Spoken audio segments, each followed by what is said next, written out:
Oh, Ryan, don't cry. There's a new episode of Garden Time. It's not garden time, Judy. It's we're planting onions this week. Stay tuned and we'll show you how.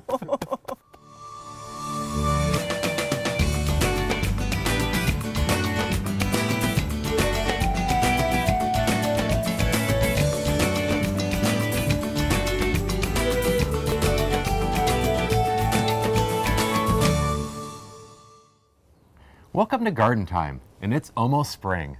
And you know, with all this nice weather, people are itching to get out into the gardens. So later in the show, we'll be showing you how to plant onions. And also coming up in the show today, we'll teach you how to prune your fruit trees. But coming up first, African violets.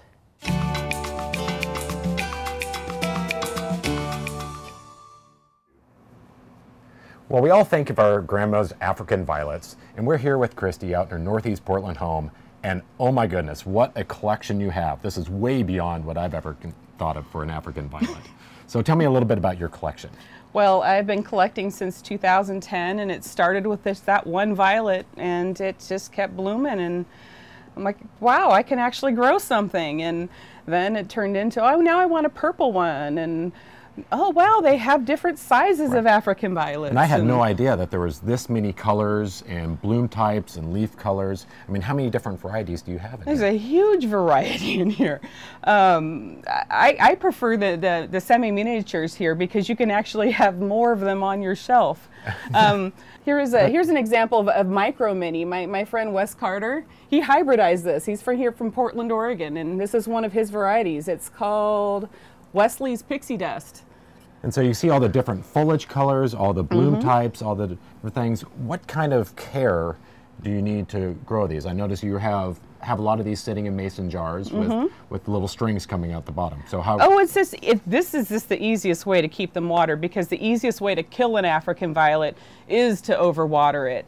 And so I found that the best mix that works for me is black gold African violet soil, and I just cut it 50-50 with some perlite, and I just took some mason twine and I just strung it up through the bottom of these Anderson 2.5-inch pots, and this is just a standard mouth mason jar, and it just kind of sets right in there. And so that acts like a wick that sucks the water up through the strings into the soil. And then I don't need to worry about overwatering. And if you're overwatering, I mean, is that, for people that are watering at home, do you want to necessarily, is overwatering bad, or do you want to try to keep it off? Or? You want to keep the bottom of the pot out of the water, because the easiest way to kill a plant is overwatering, and how that happens is the roots rot.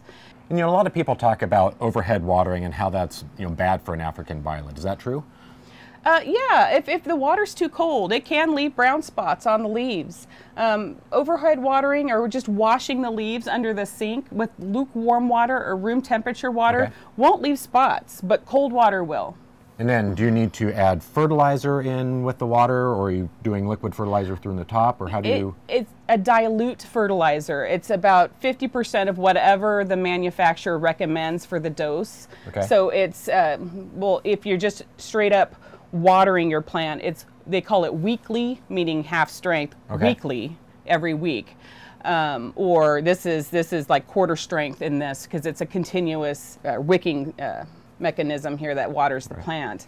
But if your plant is being overwatered, the first symptom is these leaves are going to get really wilty, and you'll think, oh, I need to put more water on it, but that's not the case. Actually opposite of that. Yeah, so it's root rot. It's just that the roots are dead and can't bring the water up to the top, and so at first you don't realize what's wrong.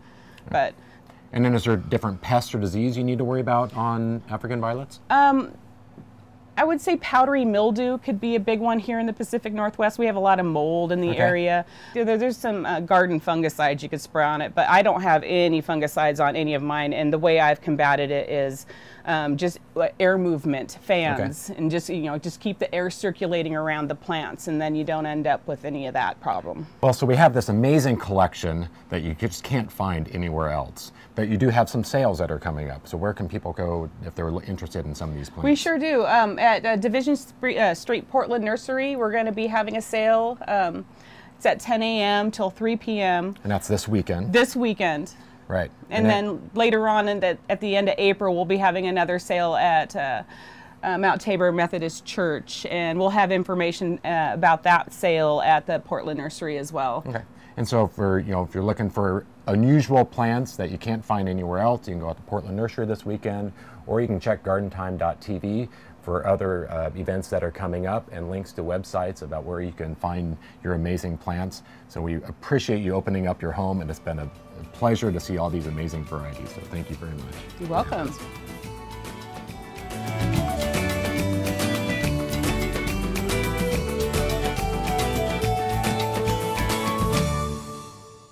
Garden Time is brought to you by Portland Nursery, a passion for plants, a nursery for plant people. Hi, I'm Sara from Portland Nursery, where spring is our favorite time of year. It's the time to prepare your garden for planting. We invite you to get a jump on spring with our huge selection. Let Portland Nursery's staff of professionals help with groceries you can grow. We've got the seeds, veggie starts, and expertise to ensure your success. Visit portlandnursery.com for a list of classes and special events. Portland Nursery, helping make your backyard your favorite destination at 50th and Stark and 90th and Division. For over 100 years, Collier Arbor Care and Bartlett Tree Experts have provided tree and shrub care services to the Portland metropolitan area. From large tree and small shrub pruning, tree removal, and stump grinding, we can handle all your tree care needs. Our arborists diagnose and treat your toughest insect and disease problems. We also have organic solutions for growing and maintaining healthy gardens, as well as organic nutrition for your trees and shrubs. Collier and Bartlett, environmentally friendly since 1907. Since 1982, the Wall has been making local gardens beautiful, naturally. Whether you need a new wall, concrete patio, fire pit, or driveway, the Wall's expert craftsmen can build it. We back up our work with a 5-year warranty, so you'll know it'll last. We use the highest quality materials, including stamped colored concrete, natural stone, and we're the leader in using recycled concrete. Create an outdoor environment you'll enjoy for years, with the help of your friends at The Wall.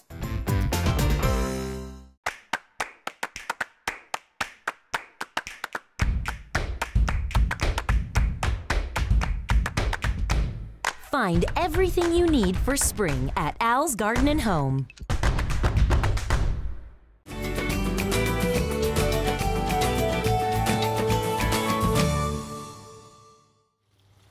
This time of year, we love fresh flowers in our homes, and this month it's all about tulips and daffodils.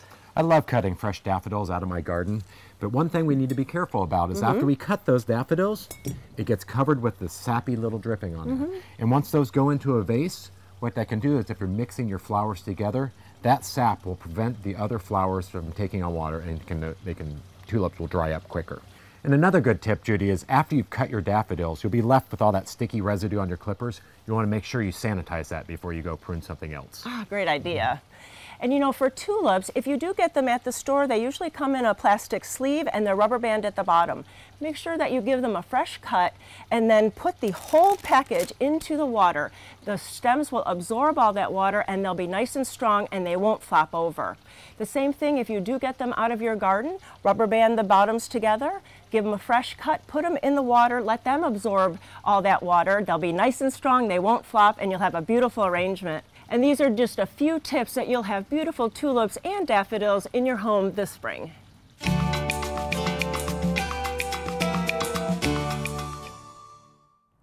I am at the Home Orchard Society's Arboretum, and it's right at Clackamas Community College. I'm with Tanya, and it's like, this is just an amazing, magical place. It's pretty special. You have so many different fruit trees here, and you're like kind of the curator here. I am, yeah. Very cool. And really, for today, we want to talk about what's going on tomorrow that you're hosting. Okay, so tomorrow is our annual propagation fair. And where will that be? So that is at the Clackamas County Fairgrounds in Canby. And so I know there's a small fee to get in. So what happens with that small fee? I do get something. You do. So over the past couple of months, we have been collecting scion wood or propagation material from at least 5 different orchards in the Pacific Northwest. Wow. So we'll have it all gathered and available for attendants to take home with them. So you said the word scion wood and rootstock, and so we need to maybe, I don't know what that is, so Okay. tell me what it is. Great. So scion wood is last year's growth off of fruit trees, and that is what we use to propagate and graft new trees. Root stock is what we grafted onto. So there's two parts to all of our fruit trees. Okay. The scion, or desirable variety, okay. and then the root stock, which is the portion that goes into the ground. And so why would I want to do that and not just go to Independent Garden Center and buy a fruit tree in a pot? So most garden centers carry about 10 to 15 different varieties. Grafting your own opens up the availability to add some diversity and have some heirloom varieties. So we'll have probably about 300 different varieties of apples to choose from tomorrow. Holy cow. And not just apples, you have all kinds of fruit. Apples, pears, figs, persimmon, kiwi, plums, grapes. Oh, man. And so, like, I don't know how to do this, and so I could take it home and do it myself, but you have experts there that can help. We do. We have a custom grafting table, and so you can purchase the rootstock for a small fee and then pick out what kind of apple or pear or that you wanted to take home with you, and then take it over to our custom grafters, and for $5, they'll graft you a fruit tree. Oh, that's amazing. Yeah. But you're going to kind of give us a little sneak peek of what we can expect to see, because you are an expert at doing this. So yes. We've been here before. So please show us how they go about grafting. Okay, great. So we have our scion wood, and then we have our rootstock. And so with the scion wood, basically what we're going to be doing today is called a cleft graft. Some people call it a wedge graft. So I've got an internode spacing here, and I'm going to make a wedge with my scion. Okay. Right? And I believe this is Northern Spy. Right. Well, that's a tasty so there's apple. my wedge. Okay. Looks kind of like that. And then I'll take my rootstock and I'll make a slot for that wedge to fit into. Okay. So I just use my knife, cut down into the middle very carefully. And you're just going to open that up and then just pop that. I'm just going to slide that in there. Yep. You make it look so easy. Yeah. So that just slides right in. We line up the cambium layer, which is the vascular system of the plant, and then we adhere it or close it with either a budding strip. So this is a rubber band that just goes on tightly. We cover all the open portions. And then about how long does it take for the graft to take? Is it'll meld together and mesh together? So that's going to be about a year for that graft to heal and seal up and callus over. Then we're going to take that to 2 buds. Okay. And I'm going to use this to use my grafting seal and seal that top portion just to make sure that it doesn't dry out too much. All right. I'll also seal the top portion of the tape or the banding strip here. Okay, just to keep all the moisture in? Yeah, just to keep the moisture in and keep it from drying out. Okay. And then we just take it home and plant it? So we tend to recommend putting it into a pot or into a sheltered location until this wound heals, because if you have children, rabbits, dogs, anything could knock that over and then you lose your tree. Okay. So keep it someplace that it's safe, and then next spring plant it out. Well, that makes it so easy. I mean, I've tried it. It does take a lot of practice, and so I know you're very practiced. But this event that's going on tomorrow, I think, is just incredible. And to have that amount of plants or plant stock available, it just doesn't happen. No, it doesn't. Not in all in one space. Right, We're fruit-growing nuts is what we are. Well, if you have any other questions, please go to Garden Time. We'll click you over to their website, and you can get the times and exact address where you can go tomorrow to get your own fruit tree. Thanks so much. Oh, you're so welcome.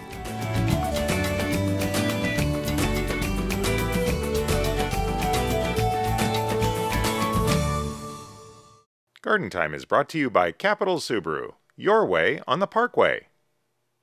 When I came to Capital Auto Group the first time, I was looking at a WRX. Of course, never financing a car before. I was very limited when it came to, you know, putting money down and stuff like that, and they were able to really help me. And they worked diligently for 2 days, and they eventually got my payments to where they were reasonable and I could actually buy the car. They actually cared about me and what I wanted, not what they wanted. At Capital Subaru, I got it my way on the Parkway.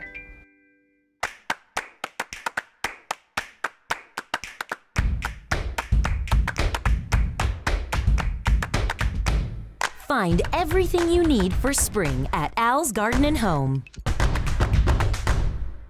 Many people looking for healthcare alternatives have experienced the benefits of CBD oils and creams. But how do you know you're getting the highest quality products? Trust Red Barn Hemp. We sustainably grow the hemp on our farm in the Willamette Valley, then extract the oil in our industry-leading on-site lab. All plants, oil, and final product are tested along the way, so you can be assured you're getting the highest quality CBD products available. Have questions? Stop by our retail store or check out our website. Red Barn Hemp. For family, for life. Spring is all about freshness, and you can't get any fresher than Blooming Junction. From new and interesting annuals and perennials that can bring fresh color to your garden to the freshest of produce from our fields and from local growers. We can also help you be successful with our full slate of timely and helpful classes. Freshen up your home and garden, inside and out, with a visit to Blooming Junction. Blooming Junction, offering quality plants for beautiful gardens and great tasting food for your table.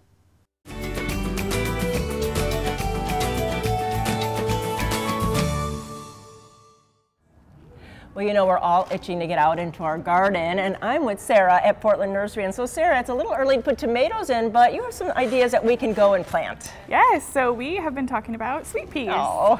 And they are sweet. They are sweet. Not actually like you eat them, but you know, they're a flower and they're very, I think, overlooked in the garden. They've got a really great fragrance. They can make a great cut flower. And they do handle shade. They actually prefer a little bit of that dappled shade. So it's a good kind, it's just a great one. Yeah, and really it's cool now, but you can put them in. Yeah, and we actually recommend using some pea inoculant, which people maybe don't think of for sweet peas. But you just follow the directions on the back and it can help give some nitrogen and whatnot to the plants that they'll really use to grow big and strong. And that is nice. And use them for our edible peas too? For edible as well, yes. And it's a great time to put those in as well for the veggie gardeners. It's always nice to get the peas in and have those. It is, and it's like we said, it's not too early to do that. You can go out this weekend and do it. Yes. So we've got some, come on down. Yeah, that is true. And really you can go to Portland Nursery on Division or on Stark and get all your pea seeds edible and the blooming ones and get them into your garden, get them into your containers. So if you need more information, please go to the Portland Nursery websites, but come on down and have a great time. Thanks so much, Sara. Thank you. Garden Time's Incredible Edibles. Well, it's early spring and there's one vegetable that you can plant right now, and that's onions. So if you go to your independent garden center, you're gonna find bare root like these Walla Wallas, or you're gonna find them in tray packs in soil. Well, either way that you buy them, you do have to separate them. You're not gonna plant them just in one clump. Yeah, so when you take your clump like this, you know, you can pull them apart, and when you're digging your little trench, you know, we'll dig a little trench right in our soil, and we'll wanna space these out. So spacing will depend on how big of an onion you want it to grow. Definitely. So if you're planting these closer together, you can go this close like this, but just know that when this plant grows, it's going to grow into the other one. So like these, we've spaced out a little bit farther. So as the onion grows, you'll get a full-size onion. Each one will have room. You can go a little bit closer if you wanted to, depending on if you want to harvest earlier and have a smaller onion. Or if it's already spaced out, you can start plucking every other one out, harvesting it, and let the remaining ones get larger. But all you have to do is just lay the roots down here, kind of move your soil in around, pack it around, and then continue down your row. And then you can plant as many rows apart as you want to, just leaving a little bit of space between the rows. Right. It is pretty easy, and you know, you can just pluck these out like a spring onion. You can use them small for salads, or wait till later in the summer when the tops start turning brown and shriveling. That's when you know they're ready to harvest. You know, planting onions, it's a great time to get them. Get into your independent garden center this weekend and plant some at your garden.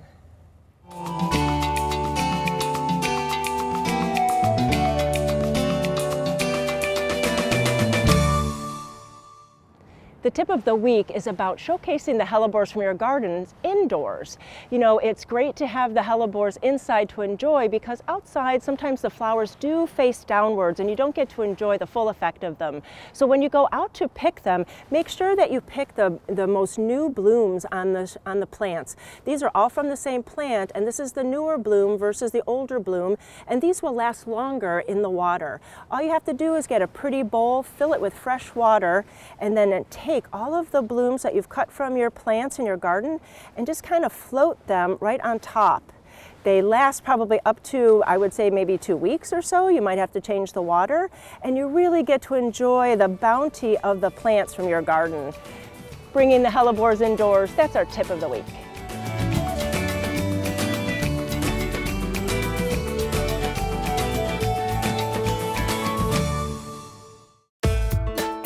Over the 30 years that our family has been in the nursery industry, we've learned that anyone can supply a customer with plants and garden supplies.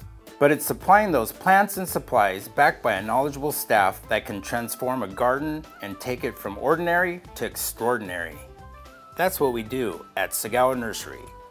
Why be ordinary when you can be extraordinary?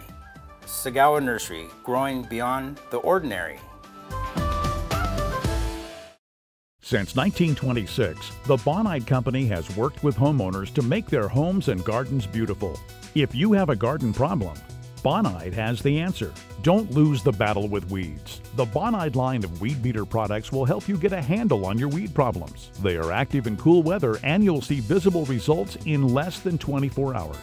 Visit Bonide.com to find a local retailer and to download your free Bonide Problem Solver app for your iPhone or Droid.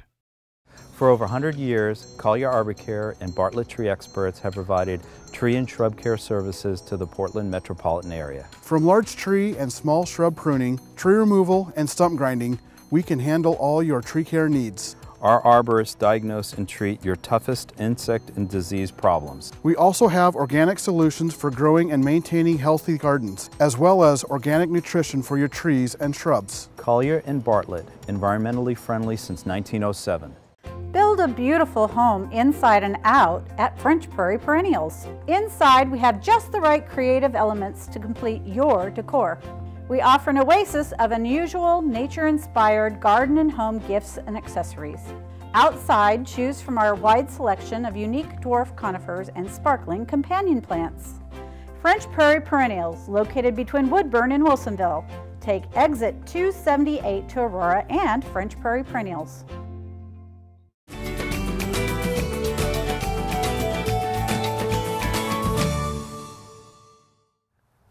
So we're out here today with Rich from Smith's Berry Barn, and we're standing out in your orchard. Correct. And we're, looks like in a field of apple trees. Apple trees. Mm-hmm.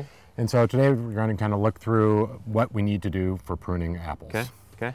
And so we noticed that this tree's got all sorts of shoots coming out all over the place. So what do we need to look for when we're pruning an apple tree? Pruning anything, these get pruned every year pretty intensively, but it's anything diseased, broken, crossed, you want to get all that out of there first, just to clean it up. And then once we've done all that, you go through and we prune for fruit production. So we go through and take everything vegetative off or back down to the fruit spurs, just so the strong branching so it'll support that fruit. By leaving too much, you're just going to have too much leaf out there and it's not going to be able to support the fruit. Okay. Because, you know, looking at a tree like this, you know, could be pretty intimidating to somebody of the number of shoots and branches that are, there's a lot to do. So where do we start, or what do we? So like on this one, you see like this is all new growth from last year. You want to kind of direct that growth outward. So I go to the lowest bud, and then you'll prune all those off. So what that does is, like, as we prune to that bud, next year the growth is going to be here. Your fruit's going to end up forming lower. This one doesn't have a lot of fruit spurs, but these are all fruit spurs here. And so that's where you want to focus your fruit production. Yeah, so because next year your fruit buds are going to stay on that vegetative tip, so and then that'll support all the weight of any fruit, because any fruit cluster could have like 3 to 5 apples. Okay. And it looks like, you know, the buds that you're going to are kind of on the bottom side or outside. Usually, yeah, to direct that growth. Like if there's nothing in there, I go to this one, even though that's longer. But and why is it we want to have that coming on the out as opposed to the ones that are on the top shooting up? So like anything from the top is going to end up shading. Like all these are those water sprouts, so you'd still do the same thing and cut all those out. And it just supports the weight, or gets the light out of there. And so by taking those out, opens up. Yeah, and you can usually tell. You can tell how much growth. You can tell the different color, how much vigorous that is, as opposed to something that was like last year's. So you can take out. And so by reducing all those, all that light gets in there. And then if you cut too low, you're going to get a ton of those water sprouts. So you still want to leave. We could go higher on that one because there's the bud. So we've taken off all the water spouts and all the leafy stems, but whereabouts does the fruit actually come from? So if you're looking at a branch with all the different buds, what should we be looking for? Yeah, so you can see the vegetated from last year. That's like, so technically it could have fruit, but it's probably not going to, but you see like the last year's growth. So all the fruit's gonna be on the small, like that's a leaf or a flower bud that'll all fruit. So like all this long, so if it doesn't branch, it's probably gonna be all vegetative. So that's where you can take most of that stuff off. Because all your fruit's going to be here tight, and that'll support the weight. And then the break branches, whereas opposed to having them out on the end of the stick, it's going to drop them all the way down. And so, you know, when people are pruning, they may still have fruit that is left over from last year. Is that an issue, or what needs to happen with that kind of Some varieties hang fruit, like winter apples, but ideally you should get that fruit off. It just harbors disease, insects that you don't want. Clean it off the ground. Okay. Start fresh. So they would do that typically more so in the fall. It's easier when they're not rotten. So it's not doing it. Yeah, correct. And so then, if you know, this can seem overwhelming to a person, but you guys have a class that's coming up. Yeah, today you can come out and get a hands-on walking tour and ask questions. So if you're interested in learning how to prune your trees, come out today. You can come out or join the Smithberry Barn website and show up, and you can take care of it. Yep, we can do it.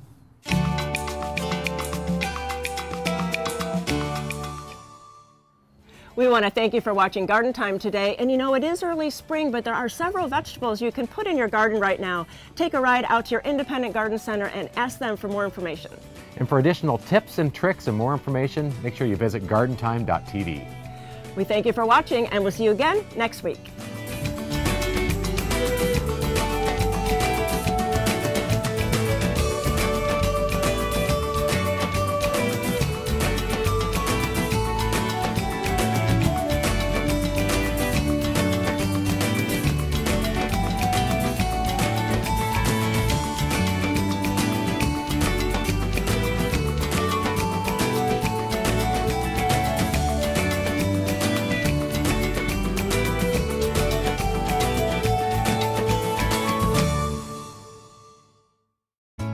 Located in the heart of Willamette Valley's hops, hazelnut, and wine country, Caddy Farms is a beautiful option for your upcoming wedding or event. Enjoy the diverse venue the over 40-acre farm offers, with manicured gardens, a private forest and spacious meadow, chef's kitchen, and covered patios, all just 5 minutes off of I-5 in Aurora, Oregon. Caddy Farms, now booking upcoming events. Garden Time is on the road again. Join us as we tour Portugal and Spain in the fall of 2020. We start in Lisbon, where we tour the palaces and gardens of royalty. Then we make our way across Spain with visits to the Mesquita and the world-famous Alhambra. Enjoy the sights, sounds, and tastes of Andalusia before we end up in exciting Madrid. Local transportation, hotels, and 26 of your meals are included. Go to Garden Time Tours for more information, and we'll see you in Europe. Many people looking for healthcare alternatives have experienced the benefits of CBD oils and creams. But how do you know you're getting the highest quality products? Trust Red Barn Hemp. We sustainably grow the hemp on our farm in the Willamette Valley, then extract the oil in our industry-leading on-site lab. All plants, oil, and final product are tested along the way, so you can be assured you're getting the highest quality CBD products available. Have questions? Stop by our retail store or check out our website. Red Barn Hemp. For family, for life.